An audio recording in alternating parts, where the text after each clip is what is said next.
Je m'appelle Julien, 28 ans, homme, et j'ai grandi dans ce qui ressemblait à une famille de classe moyenne normale dans l'Ohio. Mon père travaillait comme expert en sinistre pour une compagnie d'assurance. Ma mère faisait de la comptabilité à temps partiel pour des entreprises locales. Rien d'extravagant, mais nous n'étions pas non plus dans le besoin.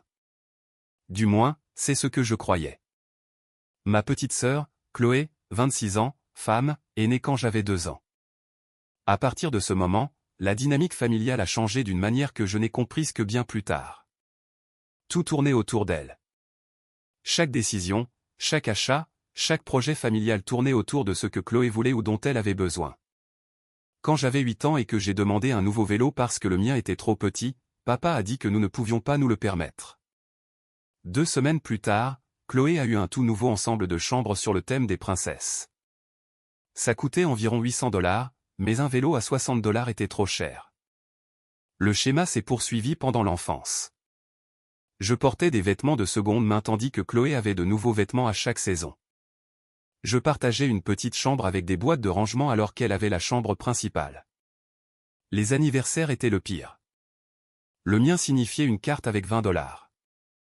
Le sien signifiait des fêtes à thème avec des dizaines d'invités. Quand je demandais pourquoi, ma mère me disait que j'étais égoïste. Ta sœur a besoin de plus d'attention. Tu es fort. Tu peux gérer. Traduction, on s'attendait à ce que je me débrouille tout seul pendant qu'ils se concentraient sur leur fille chérie. Le lycée a apporté de nouveaux niveaux d'inégalité. La danse de compétition de Chloé a coûté 2000 $ pour les costumes et les voyages. Les 5 $ de cotisation pour le club de cuisine étaient trop chers pour le moment. Mais ce club de cuisine a changé ma vie. Monsieur Dubois, mon professeur, a vu quelque chose en moi. Il me laissait rester après l'école pour pratiquer les techniques, m'a appris les techniques de couteau, m'apportait des ingrédients de sa propre cuisine. Tu as un instinct naturel, m'a-t-il dit après que j'ai réussi une sauce hollandaise parfaite à ma 3e tentative. La plupart des élèves m'aident des mois. La cuisine avait un sens, d'une manière que rien d'autre n'avait. Dans la cuisine, j'avais le contrôle. Je pouvais créer quelque chose à partir de rien. Mes parents n'étaient jamais venus aux démonstrations culinaires.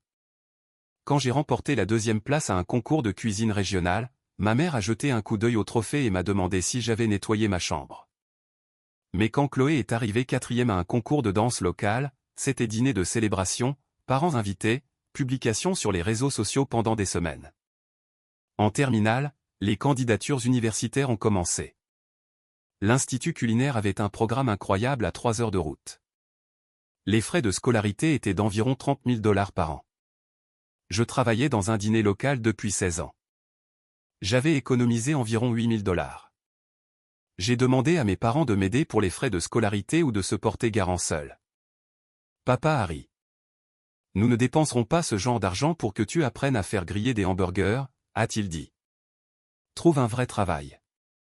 2 mois plus tard, ils ont acheté à Chloé une toute nouvelle Honda Civic pour son 16e anniversaire, 22 000 $. Elle n'avait même pas demandé ça. Je conduisais toujours la Toyota déglinguée qu'ils avaient achetée pour 500 $. Mais Chloé avait besoin d'un moyen de transport fiable pour la danse. L'inégalité est devenue impossible à ignorer.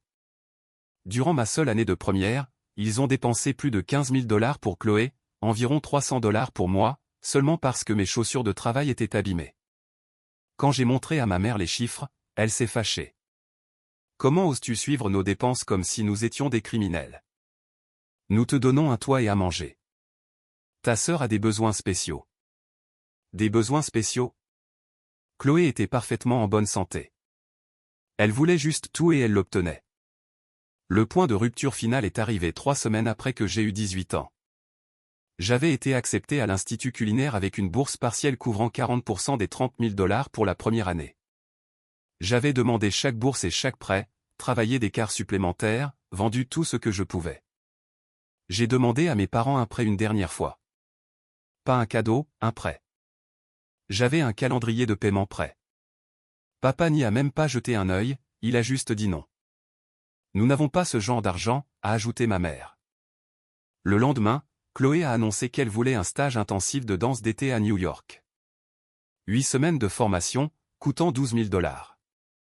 Bien sûr, chérie, a dit papa immédiatement. Nous allons nous arranger. Je suis resté là, incrédule. C'est là que j'ai craqué, pas en criant ou en jetant des choses, juste quelque chose à l'intérieur de moi s'est brisé. J'ai réalisé avec une clarté totale qu'il ne me choisirait jamais, ne me soutiendrait jamais, ne me considérerait jamais comme quelqu'un qui mérite d'être investi.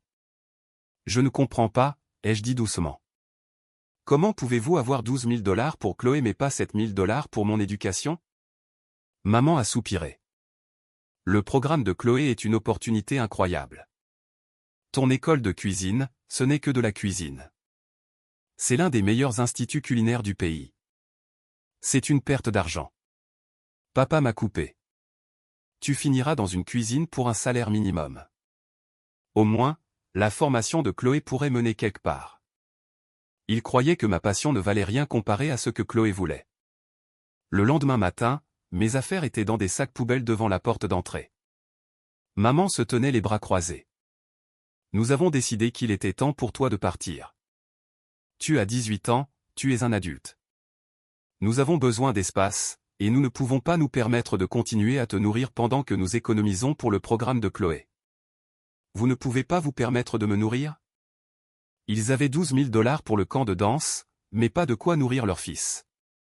Vous me mettez à la porte. Nous t'aidons à devenir indépendant, a dit papa. Tu es un adulte. Il est temps que tu te débrouilles seul. Chloé regardait depuis l'escalier, sans rien dire. Sans me défendre. J'ai chargé mes sacs poubelles dans ma voiture et je suis parti. Je n'ai pas pleuré, je n'ai pas supplié, je suis juste parti. C'était la dernière fois que je posais le pied dans cette maison. Les premiers mois ont été brutaux. Je ne pouvais pas me permettre un appartement avec les salaires du dîner. Monsieur Dubois m'a laissé dormir sur son canapé pendant un mois. Sa femme s'est assurée que je mangeais de vrais repas. Ils m'ont traité avec plus de soin en 4 semaines que mes parents en des années. C'est temporaire. Monsieur Dubois m'a dit, tu as du talent. Ne laisse pas ça t'échapper.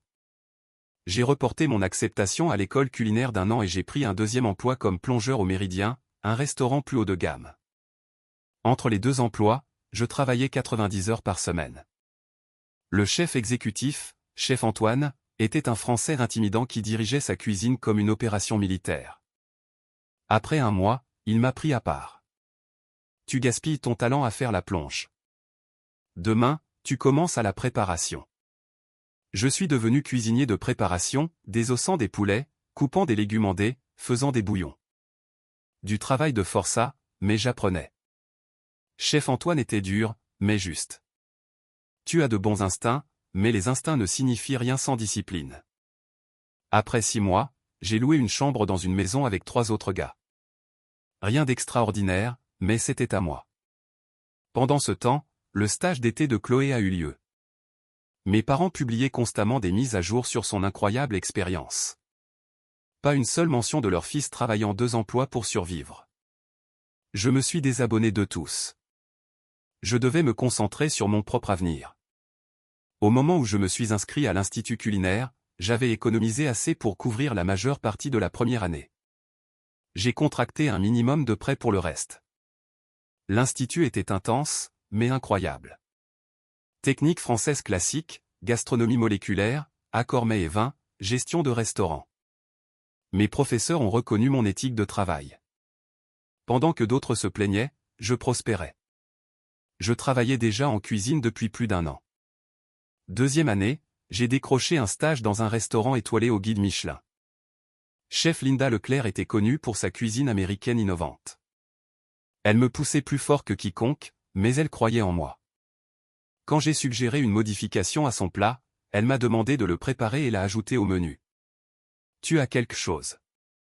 Cet instinct pour les saveurs, ça ne s'apprend pas. J'ai obtenu mon diplôme en tête de ma promotion. Mes parents n'étaient pas là. Monsieur et Madame Dubois sont venus à la place. Chef Leclerc m'a offert un poste de cuisinier de ligne.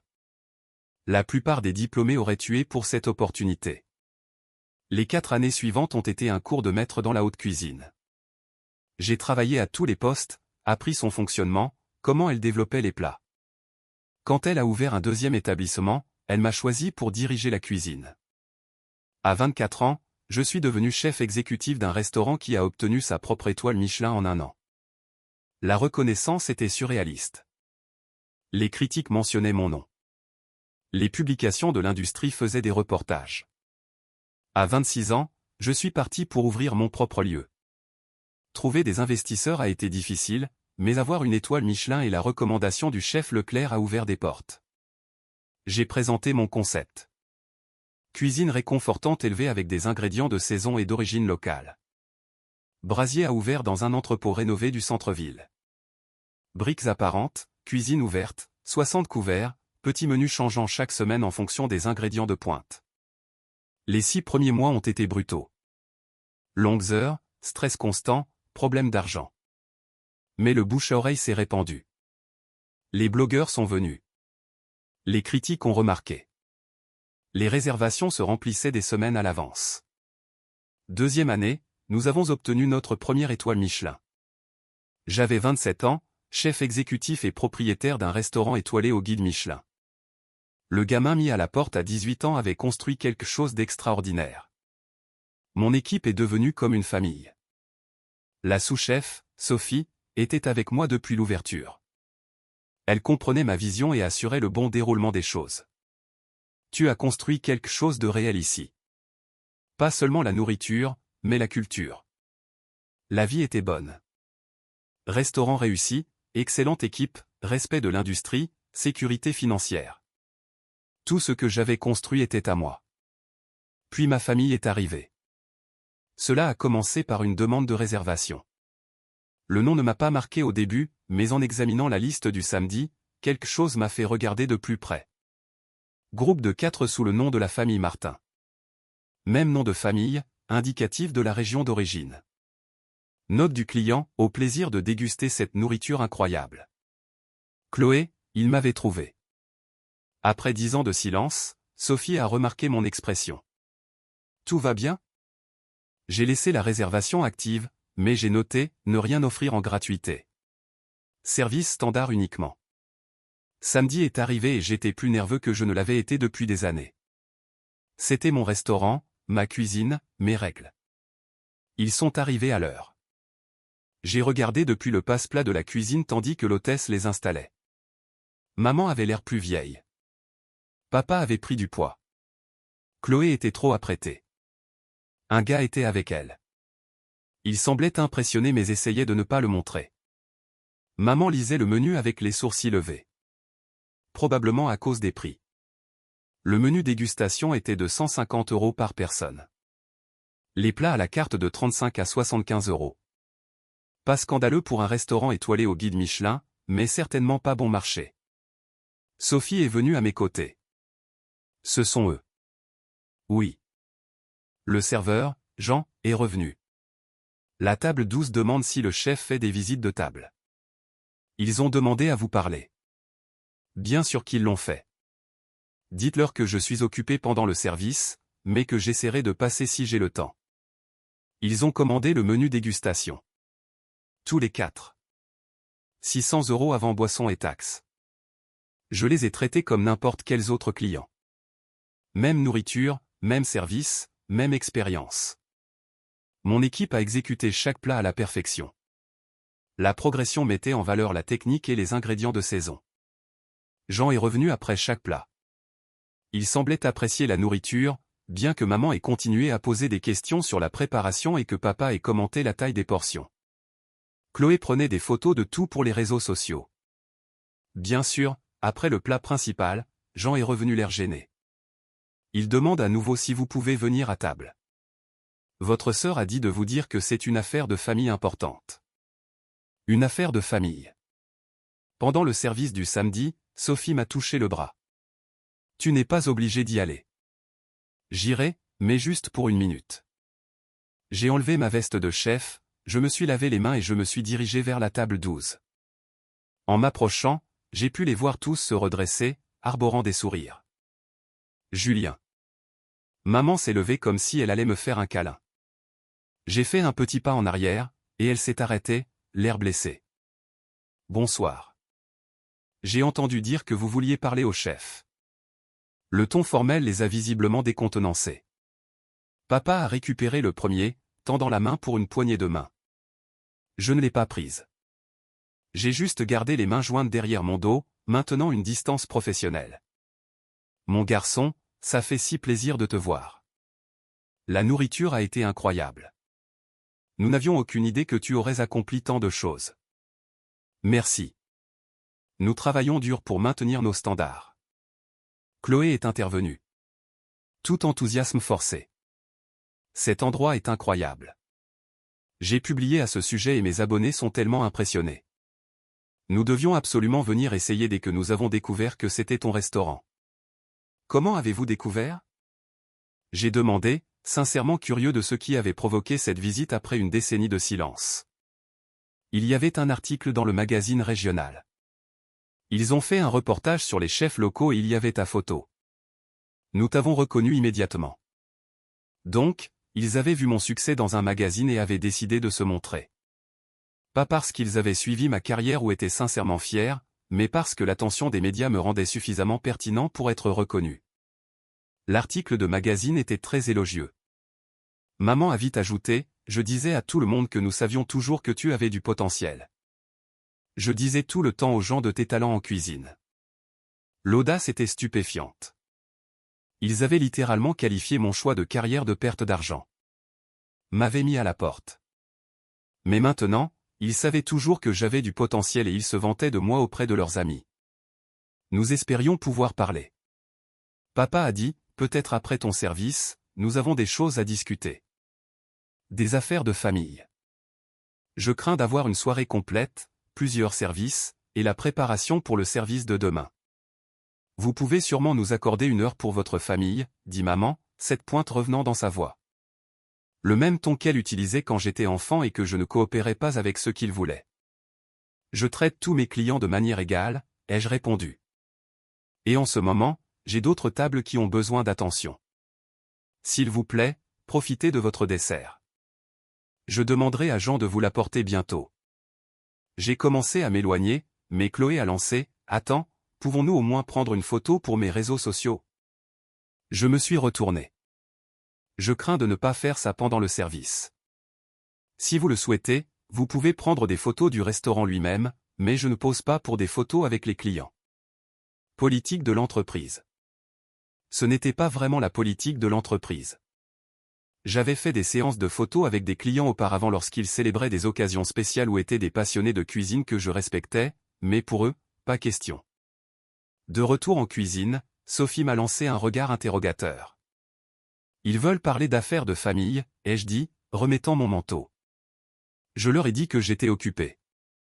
Bien. Ils ne méritent pas ton temps. Le dessert est sorti. Soufflé au chocolat avec glace à la framboise et à la vanille, l'un de nos plats signature. Jean a rapporté qu'il l'avait apprécié, pris d'autres photos et demandé plusieurs fois si je revenais à table. Quand leur addition est arrivée, papa a apparemment regardé longuement avant de tendre sa carte de crédit. 648 € avec les boissons, plus 20% de pourboire automatique pour les groupes de plus de 3 personnes, portant le total à près de 800 €. C'est là que les choses sont devenues intéressantes. Jean est revenu en cuisine l'air inquiet. La table 12 demande à parler à un responsable. Il conteste l'addition. Quel est le problème? Il s'attendait à ce que le repas soit offert, disant, puisque vous êtes de la famille, il supposait qu'il ne serait pas facturé. L'assurance était irréelle. Ils étaient apparus sans prévenir, avaient fait des demandes surmontant pendant le service le plus chargé de la semaine, et s'attendaient à ce que des centaines d'euros de nourriture et de vin soient gratuits juste parce que nous partagions le même ADN. Dites-leur que l'addition est correcte et que nous n'offrons de repas à personne. C'est notre politique. Jean a hésité, se déplaçant avec gêne. Le père devient un peu agressif à ce sujet, disant que c'est irrespectueux de facturer des membres de la famille. D'autres tables commencent à remarquer. J'ai essuyé mes mains sur un torchon de cuisine, enlevé à nouveau mon manteau et suis retourné à leur table. Plusieurs autres convives regardaient, sachant clairement que quelque chose se passait. L'énergie dans la salle avait changé. Quand j'ai atteint la table, papa a commencé immédiatement, la voix assez forte pour être entendue par les tables voisines. Julien, il semble y avoir une erreur avec l'addition. Nous pensions, compte tenu de notre relation, que le repas serait offert. Il n'y a pas d'erreur. L'addition est correcte. Mais nous sommes de la famille, a dit Chloé comme si ce simple fait expliquait tout et annulait toutes les pratiques commerciales normales. Vous êtes des clients dans mon restaurant, ai-je répondu calmement, gardant ma voix posée et professionnelle. Tous les clients paient leur repas. C'est comme ça que fonctionnent les restaurants. Le visage de maman est devenu rouge et sa voix s'est élevée. Après tout ce que nous avons fait pour toi, tu ne peux même pas nous offrir un dîner. Après t'avoir élevé et t'avoir tout donné? Les mots sont restés en suspens. Plusieurs tables voisines avaient certainement entendu cela. Mon équipe regardait depuis le passe-plat de la cuisine, et je pouvais voir Sophie se tenir prête au cas où les choses dégénéraient davantage. J'ai pensé à toutes les réponses que je pourrais donner. Les sacs poubelles devant la porte, les 12 000 $ pour le stage de danse de Chloé contre 0 pour moi, nous ne pouvons pas nous permettre de te nourrir, pendant qu'il planifiait des voyages coûteux. Être mis à la porte à 18 ans et entendre que mes rêves étaient sans valeur. Toutes les années à s'attribuer le mérite de mon travail. Au lieu de cela, je suis resté simple et professionnel. Le total du repas est de 777,40 €. J'aurais besoin d'une carte de crédit pour traiter le paiement.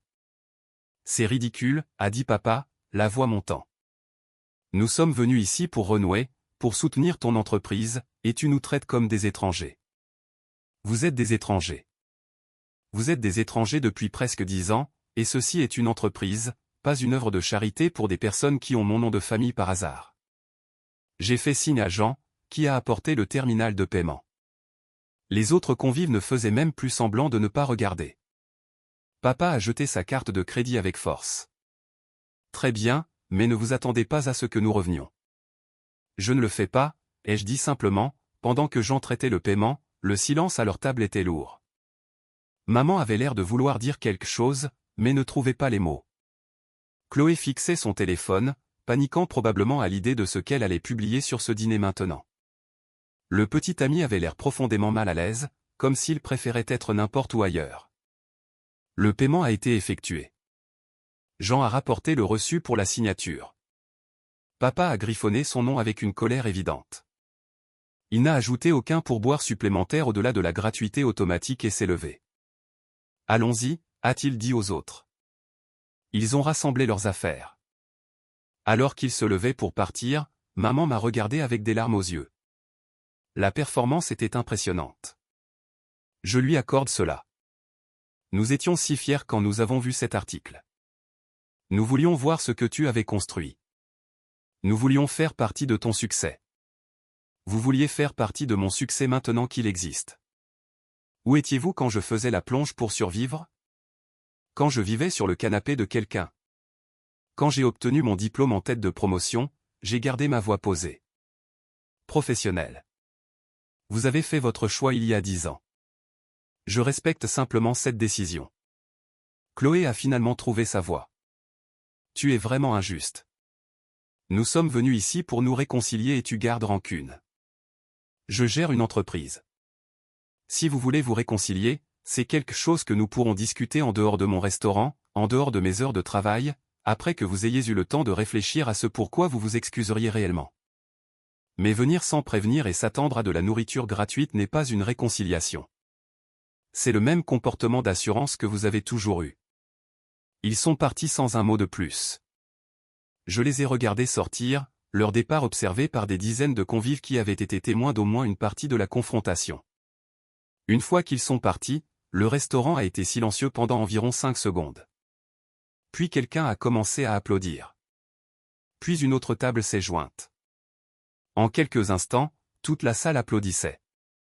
J'ai hoché la tête poliment et je suis retourné en cuisine où mon équipe avait tout vu.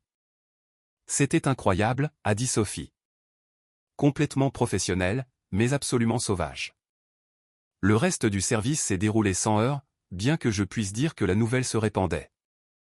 Certains clients qui avaient vu la confrontation ont fait des efforts supplémentaires pour complimenter la nourriture lorsqu'ils sont partis, ajoutant des pourboires généreux et promettant de revenir. Après la fermeture et le nettoyage, je me suis enfin assis dans mon bureau et j'ai laissé les émotions me submerger. Colère, tristesse, soulagement, fierté, tout à la fois.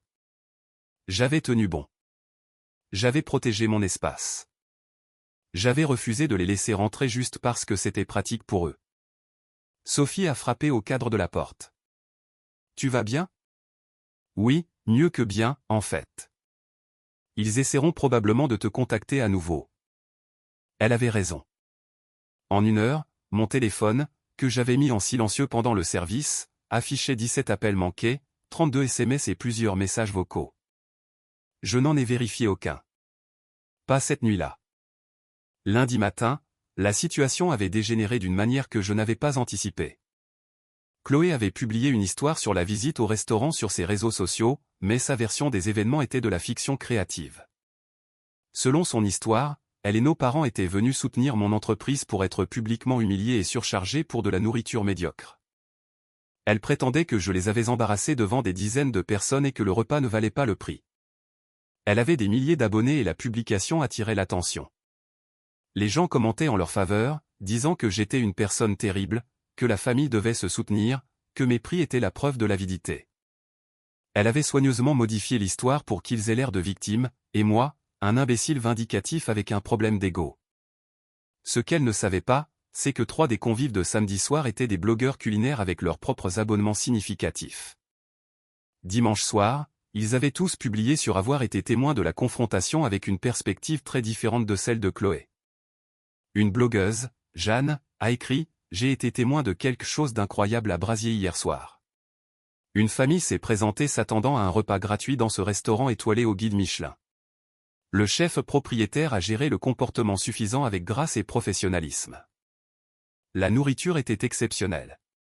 L'atmosphère était parfaite et le regarder tenir sa position a rendu la soirée inoubliable. Revue complète à venir bientôt. » Un autre blogueur a posté « PS, ce n'est pas parce que vous êtes apparenté à un chef qui a réussi que vous avez droit à de la nourriture gratuite. J'ai vu une famille faire une crise à Brasier quand ils ont dû payer leur addition comme tout le monde. Le chef a géré ça comme un pro. Le canard était parfait, au fait. Vaut chaque centime. » Le troisième blogueur est allé plus loin. Il y a une histoire qui circule à propos d'un chef qui a maltraité sa famille dans son restaurant. J'étais là. Voici ce qui s'est réellement passé. La famille s'est présentée sans prévenir pendant le service chargé, a exigé un traitement spécial, s'attendait à ce que le repas soit offert, et a fait une scène quand ils ont dû payer comme tout le monde. Le chef n'était rien d'autre que professionnel. Sa nourriture était exceptionnelle. Ne croyez pas la version manipulée. Les 3 publications ont été partagées et repartagées. D'autres convives de cette soirée ont ajouté leurs observations. En 24 heures, le récit de Chloé s'effondrait sous le poids de plusieurs témoignages contredisant sa version. Les gens de l'industrie alimentaire ont également commencé à se manifester. D'autres chefs ont commenté avoir affaire à des membres de familles exigeants. Les propriétaires de restaurants ont partagé des histoires similaires. Le consensus général était que j'avais géré la situation de manière appropriée. Mardi, un média local a repris l'histoire et m'a effectivement appelé pour obtenir des commentaires. J'ai refusé d'être interviewé, mais mon attaché de presse, oui, avoir une étoile Michelin signifiait que j'avais besoin d'un attaché de presse, a publié une déclaration simple. Le chef Julien maintient une politique de traiter tous les clients de manière égale, quelles que soient les relations personnelles. Brasier n'offre de repas à personne, car ce serait injuste envers nos clients payants qui soutiennent notre entreprise. Nous apprécions le soutien que nous avons reçu de la communauté gastronomique et nous sommes impatients de continuer à servir nos clients la nourriture exceptionnelle à laquelle ils se sont habitués. Professionnel, diplomate et a complètement mis fin au récit selon lequel j'avais fait quelque chose de mal. Les appels et les messages de ma famille ont continué. Papa a laissé des messages vocaux exigeant que je règle cette situation et que j'arrête d'embarrasser la famille. Maman a envoyé de longs messages sur son chagrin. Chloé m'a envoyé un message disant que j'avais détruit sa réputation et que je lui devais des excuses. Je n'ai répondu à rien de tout cela. Mon avocat leur a envoyé une lettre de mise en demeure concernant les publications diffamatoires sur les réseaux sociaux. Chloé a supprimé sa publication originale mais a laissé des commentaires vagues sur les membres de familles toxiques et les leçons apprises sur le fait que le succès change les gens. L'ironie de dire que le succès changeait les gens ne m'a pas échappé. Pendant ce temps, les affaires de Brasier prospéraient. La controverse avait en fait aidé. Les réservations étaient complètes 2 mois à l'avance. Les gens voulaient manger au restaurant où le chef avait tenu tête aux membres de familles exigeants. Nous avons dû ajouter un autre service pour répondre à la demande. Un soir, environ 2 semaines après l'incident, un couple âgé est venu dîner. Après leur repas, ils ont demandé à me parler. Je suis allé à leur table m'attendant à un autre compliment ou à une question sur une recette. L'homme a tendu la main. Je suis Thomas Martin, le frère de ton père. Ton oncle, même si nous ne nous sommes jamais rencontrés. J'ai serré sa main avec prudence. Un autre membre de la famille qui se montre ne pouvait pas être une bonne chose. Je voulais venir voir ce que tu avais construit, a-t-il continué. Et m'excuser au nom de la famille. Tout le monde n'est pas d'accord avec la façon dont tes parents t'ont traité, a hoché la tête sa femme. Nous étions à l'étranger à l'époque pour le travail de Thomas. Quand nous sommes revenus et avons découvert qu'il t'avait mis à la porte sans aucun soutien, nous étions consternés. Nous avons essayé de te trouver, a dit Thomas. Mais tu avais changé de numéro et tes profils sur les réseaux sociaux avaient disparu. Nous voulions aider, mais nous ne savions pas comment. Je ne savais pas quoi dire. J'avais supposé que toute la famille élargie soutenait mes parents ou était indifférente. Le repas était exceptionnel, a continué sa femme. Tu as construit quelque chose de remarquable ici. Nous voulions juste que tu saches que tout le monde dans la famille ne pense pas que ce qu'ils ont fait était acceptable. Nous avons parlé quelques minutes de plus. Ils m'ont donné leurs coordonnées et ont dit que si jamais je voulais les contacter, ils seraient heureux de m'accueillir. Aucune pression, aucune attente, juste une porte ouverte. Après leur départ, Sophie a demandé ce qui s'était passé. Apparemment, j'ai des membres de ma famille qui ne sont pas terribles, ai-je dit. Qui l'aurait cru? Le prochain contact inattendu est venu par email de Monsieur Dubois. Il avait pris sa retraite de l'enseignement, mais avait entendu parler du restaurant et du drame. Son email était court. Julien, j'ai toujours su que tu ferais quelque chose d'extraordinaire. Je suis désolé que tes parents n'aient pas pu voir ce qui était évident pour tout le monde. Tu as été mon meilleur élève, et pas seulement à cause de tes compétences. Tu avais du cœur. Tu en as toujours. Ce repas que tu leur as servi valait chaque centime qu'ils ont payé. Je suis fier de toi, Dubois. Je l'ai appelé ce soir-là et nous avons parlé pendant plus d'1 heure. Il m'a parlé de sa retraite, de ses petits-enfants, de son jardin. Je lui ai parlé du restaurant, du chef Antoine et du chef Leclerc, de construire quelque chose à partir de rien. Tu as fait ça toi-même, a-t-il dit. C'est ce qui donne du sens. Rien ne t'a été donné. Tu as gagné chaque morceau de cela. Il avait raison. Et c'est ce que mes parents n'ont jamais pu comprendre. Ils pensaient que je devrais être reconnaissant qu'ils m'aient nourri et logé pendant 18 ans, le strict minimum légal. Ils pensaient que me mettre à la porte leur apprendrait une leçon d'appréciation. Au lieu de cela, cela m'a appris que j'étais mieux sans eux. 6 mois après l'incident du restaurant, la vie avait atteint une nouvelle normalité. Brasier prospérait.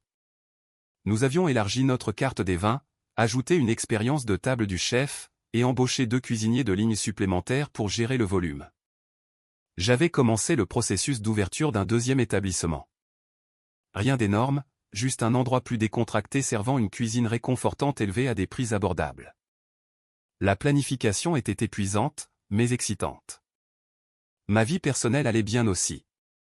Je sortais avec quelqu'un que j'avais rencontré lors d'un événement de l'industrie alimentaire, Clara, une photographe culinaire qui comprenait vraiment le monde de la restauration et ne s'opposait pas à mon emploi du temps. Nous sortions ensemble depuis 3 mois, et cela semblait facile d'une manière que les relations n'avaient jamais été auparavant. Clara avait demandé une fois au sujet de ma famille au début. Je lui ai donné la version courte. Elle a écouté sans jugement et a dit, « Il est logique que tu aies construit ta propre famille avec ton équipe et tes mentors. » Elle avait raison. Les gens de Brasier étaient ma famille maintenant. Nous célébrions les succès ensemble, nous nous soutenions à travers les défis, et nous nous soucions sincèrement de la vie des autres au-delà du travail. Puis j'ai reçu une lettre, pas un email ou un SMS, une véritable lettre manuscrite transmise au restaurant par l'avocat de mes parents. La lettre affirmait que je leur devais une compensation pour mon éducation et mon entretien. Ils ont soutenu que puisque j'avais utilisé les compétences acquises au club de cuisine du lycée pour bâtir ma carrière, ils avaient droit à une partie de mon succès. Ils voulaient 25 000 € en remboursement de leur investissement dans mon avenir. J'ai lu la lettre 3 fois pour m'assurer que je n'hallucinais pas. Ils essayaient en fait de m'extorquer de l'argent en affirmant qu'ils méritaient du crédit pour le club de cuisine de Monsieur Dubois. Mon avocate a ri quand je lui ai montré. Cela n'a aucune base légale. Les parents sont légalement tenus de fournir nourriture, logement et éducation jusqu'à 18 ans. Ils ne peuvent pas vous facturer cela plus tard, surtout quand ils vous ont mis à la porte. Et prétendre être propriétaire de votre carrière parce que vous avez suivi un cours au lycée. C'est absurde. Elle a envoyé une lettre de réponse professionnelle mais ferme. La réclamation n'avait aucun fondement. Tout harcèlement supplémentaire entraînerait des poursuites judiciaires. Il devait cesser tout contact immédiatement. 2 jours plus tard, papa a appelé le restaurant pendant le service du déjeuner. L'hôtesse l'a transféré à mon bureau avant de réaliser de qui il s'agissait. Julien, nous devons parler de cette situation rationnellement. Il a commencé. La situation où tu essaies de m'extorquer de l'argent. Ce n'est pas de l'extorsion. C'est une compensation équitable. Nous t'avons élevé. Nous t'avons nourri. Nous t'avons gardé un toit au-dessus de la tête. Cela a une valeur. Tu as fait le minimum requis par la loi, puis tu m'as mis à la porte à 18 ans parce que tu ne pouvais pas te permettre de me nourrir. Rappelle-toi, ce sont tes mots exacts. Tu ne pouvais pas me nourrir parce que tu avais besoin de l'argent pour le stage de danse de Chloé. Nous t'aidions à devenir indépendant. Tu choisissais un enfant plutôt que l'autre comme tu le faisais toute mon enfance. Et maintenant que j'ai réussi malgré toi plutôt que grâce à toi, tu veux de l'argent. Il a changé de tactique. Ta mère te manque. Ce conflit est en train de la tuer. Elle pleure tous les jours de ne pas avoir de relation avec son fils. Elle a eu 18 ans pour construire une relation avec son fils. Elle a choisi de se concentrer sur sa fille à la place. Et maintenant que son fils est un succès, soudainement elle est dévastée. Ce n'est pas moi qui lui manque. C'est l'accès à mon succès qui lui manque. Tu as changé, a dit papa. Le succès t'a rendu froid. Non. Être mis à la porte à 18 ans m'a rendu indépendant. Travailler 90 heures par semaine m'a rendu fort. Construire une entreprise à partir de rien m'a rendu confiant. Vous êtes juste contrarié que le fils que vous avez considéré comme sans valeur se soit avéré valoir pas mal de choses. J'ai raccroché. Puis j'ai bloqué leurs numéros, leurs adresses e-mail et tout autre moyen par lequel ils pouvaient me contacter directement. Les lettres de mon avocat ont continué pendant quelques semaines de plus, chacune étant plus désespérée que la précédente. Mon avocat s'est occupé de tout. Finalement, ils ont arrêté. Soit leur avocat leur a dit que la réclamation était sans espoir, soit ils n'avaient plus d'argent pour les frais juridiques. Malgré tout cela, les affaires continuaient de croître. Des critiques gastronomiques de publications nationales sont venues évaluer Brasier. Nous avons conservé notre étoile Michelin et avons commencé à faire du bruit sur la possibilité d'obtenir une seconde. J'ai été invité à participer à une émission de cuisine, l'une de ces compétitions de télé-réalité. Normalement, j'évitais ce genre de publicité, mais l'exposition serait bonne pour le 2e établissement que nous prévoyions. L'émission a été diffusée 3 mois plus tard. Je n'ai pas gagné. Je suis arrivé 3e sur 12 chefs, mais l'expérience a été précieuse et l'exposition incroyable. L'épisode où j'ai parlé d'ouvrir mon restaurant après avoir été mis à la porte à 18 ans a touché de nombreux téléspectateurs. Après la diffusion de l'émission, j'ai reçu des centaines de messages de personnes partageant leurs propres histoires, sur des familles non soutenantes, sur la construction du succès malgré les obstacles, sur le choix de créer leur propre famille plutôt que d'accepter des relations toxiques. Un message s'est démarqué. Il venait d'un jeune de 17 ans en Floride dont les parents lui disaient que son rêve de devenir chef était sans valeur. Il a demandé s'il devait abandonner ou continuer à se battre. Je l'ai appelé. Nous avons parlé pendant 1 heure.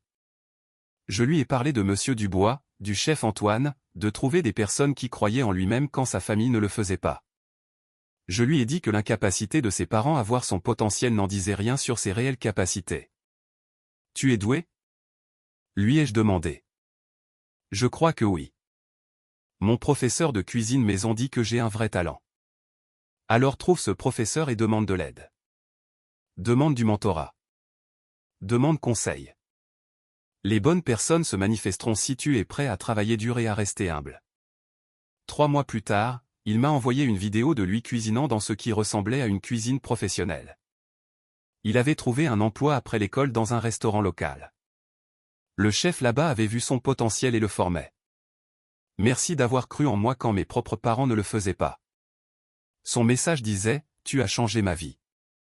Ce message comptait plus pour moi que n'importe quelle étoile Michelin ou critique positive. J'avais été ce gamin. Je savais ce que cela faisait que de voir ses rêves écartés. Et maintenant, je pouvais aider les autres dans la même situation. J'ai créé un petit fonds de bourse pour les étudiants en cuisine issus de milieux familiaux difficiles. Rien d'énorme, juste assez pour aider avec les frais de scolarité, les livres et les fournitures pour les étudiants qui voulaient poursuivre la cuisine mais manquaient de soutien. Nous l'avons financé grâce à une partie des bénéfices de Brasier et aux dons de personnes qui avaient entendu mon histoire. Le premier récipiendaire était le gamin de Floride. Il a été accepté à l'école culinaire et notre bourse a couvert la moitié des frais de scolarité de sa première année. Il m'a envoyé une photo de lui le premier jour portant sa veste de chef avec le plus grand sourire que j'ai jamais vu. C'est ça, le succès. Pas la vengeance, pas prouver que les autres ont tort, mais utiliser sa position pour aider ceux qui étaient là où vous aviez été. Cela fait presque 10 ans que mes parents m'ont mis à la porte avec des sacs poubelles remplis de mes affaires. 8 ans depuis l'ouverture de Brasier. Le restaurant a maintenant 2 étoiles Michelin. Le deuxième établissement a ouvert l'année dernière et se porte très bien. Le fonds de bourse a aidé 15 étudiants jusqu'à présent. Mes parents essaient occasionnellement de me contacter par l'intermédiaire de parents éloignés ou d'anciens amis de la famille. Le message est toujours une version de vouloir renouer ou d'être si fier de ce que j'ai construit. Je ne réponds pas. Chloé s'est mariée l'année dernière. Je le sais parce que quelqu'un m'a envoyé un faire-part de mariage qu'il avait reçu. Je n'étais pas invité. Évidemment, sa carrière de danse n'a jamais décollé. Il s'avère que des milliers d'heures d'entraînement ne garantissent pas le succès si vous n'avez pas l'éthique de travail pour correspondre à votre ambition. Aux dernières nouvelles, elle travaille dans le marketing et vit toujours dans ma ville natale. Ma relation avec Clara est solide. Elle comprend la vie en restaurant, comprend pourquoi je suis comme je suis, et est devenue proche de ma famille choisie, l'équipe de Brasier, Monsieur et Madame Dubois, chef Antoine, qui rend parfois visite depuis la France, chef Leclerc, que je considère toujours comme un mentor. La famille de Clara m'a pratiquement adopté. Ses parents sont chaleureux et accueillants, intéressés par mon travail, fiers de mes réalisations. Son père dit aux gens, mon futur gendre est un chef avec un enthousiasme sincère. Sa mère me demande des conseils de cuisine et écoute réellement mes réponses. Le mois dernier, c'était Thanksgiving. La famille de Clara m'a invité à leur célébration. Sa grand-mère a demandé à tout le monde de faire le tour de la table et de dire ce pourquoi ils étaient reconnaissants. Quand ce fut mon tour, j'ai dit que j'étais reconnaissant envers tous ceux qui avaient cru en moi quand c'était important, pour les opportunités qui m'avaient été données de construire quelque chose de significatif. Et d'avoir trouvé une famille qui m'a choisi plutôt que d'être coincé avec une famille dans laquelle je suis né. Clara m'a serré la main sous la table. Son père a levé son verre. À nos familles choisies, a-t-il dit.